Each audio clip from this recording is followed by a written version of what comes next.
इस वक्त की बड़ी खबर आपको बता दें, मरकजी काबीना की तौसी पर चिराग पासवान का बयान सामने आया है। जेडीयू कोटे से पशुपति पारस वजीर बने तो ऐतराज नहीं। चिराग ने ये कहा, एलजेपी एमपी के नाते वजीर बने तो कोर्ट जाऊंगा।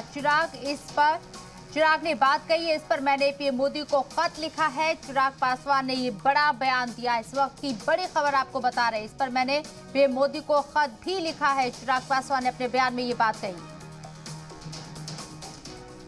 टेक्निकल मैं जानकारी आप लोगों के समझ जरूर रख दूं कि लोक जनशक्ति पार्टी, क्योंकि मैं कुछ मीडिया के चैनल पर मैं देख रहा हूं कि लोक जनशक्ति पार्टी के सांसद के तौर पर या लोक जनशक्ति पार्टी के कोटे से उन्हें मंत्री बनाया जाएगा।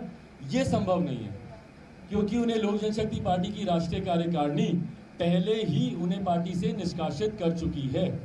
उन्हें पार्टी से निकाल दिया गया है उनके 4 और सांसदों के साथ, और इस बात की जानकारी हम लोगों ने चुनाव आयोग को भी दे दी है।